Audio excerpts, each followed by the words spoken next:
Hello everyone, welcome back to the Loco Builder. Today it's a product review and we're looking at the DCC Concepts Rolling Road. It's RRA-12. Let's have a look and see what it can do.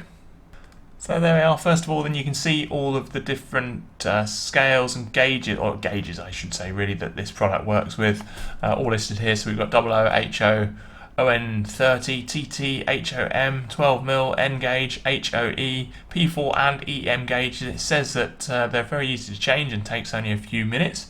So I'll be the judge of that. Let's have a look and see if it does indeed do that. So here we are, I've opened up the package now. You can see what's actually contained inside. We've got all the rollers here, and this is the active set of rollers, which means that it picks up current from all 12 pairs of roller bearings there. And it means that you can test, if you have, for example, a tender that picks up current, you can test that on these rollers. Here are all the spacers here. I guess that's N, that must be probably P4 or EM. And obviously these ones, it's set up as standard for 00. Then we also get included some crocodile clips, leads, and a few other bits and bobs in there. But I think the best thing to do with this is to set it up on the test track and actually have a go at testing some locomotives.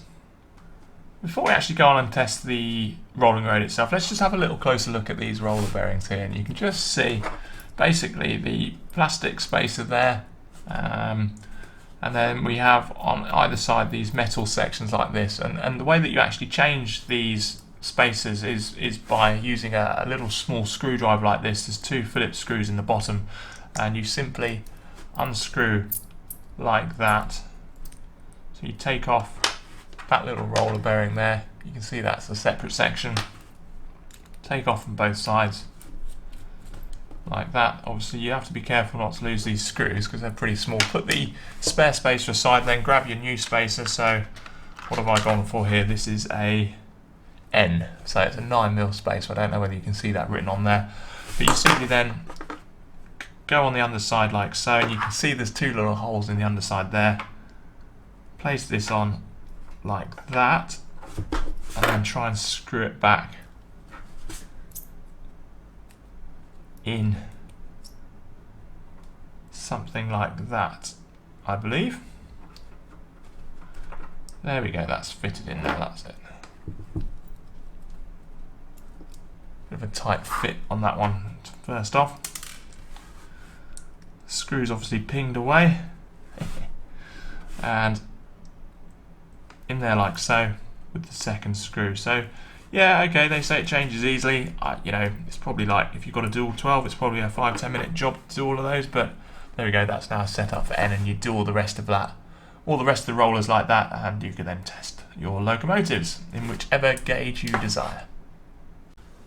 So here we go, then I've set it all up on my little test track here. It's all connected to the power. Basically all you do is you get your pairs of spacers, however many you need. In this case I've got a little J15, so I need 6 pairs of spacers, and you just kind of get them about right by eye, and then you just place the locomotive on top of the rollers. So just like so.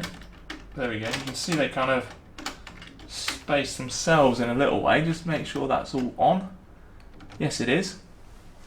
And so that's set up for 00 there, but any other scale would work. Sorry, gauge, I keep saying scale, but I mean gauge. And switch on the power, and there we go.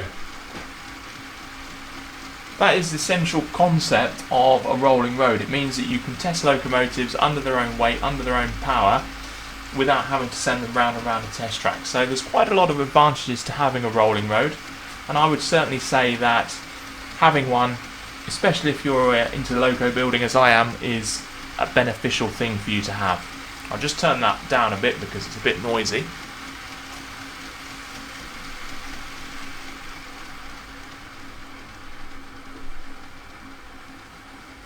And so you can see it's a great tool for running in locomotives.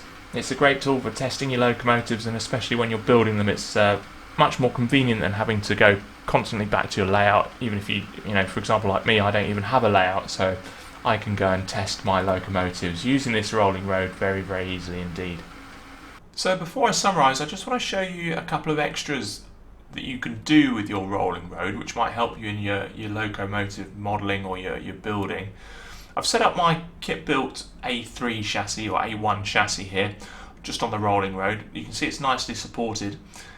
And this is would be exactly the same with a ready-to-run locomotive. Take the body off, and you can actually use the rolling road whilst you're running it. I'll just turn it on now. So there we are, it's rolling now.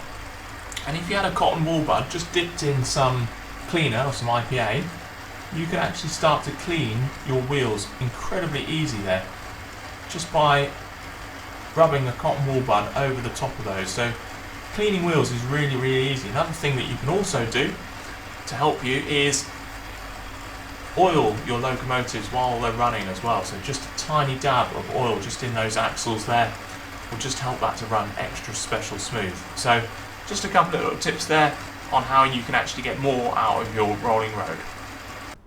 So in terms of the product itself then, I would say it's a decent product. This is the active set. You also get a passive set, so you can get just dummy rollers. They're a little bit cheaper.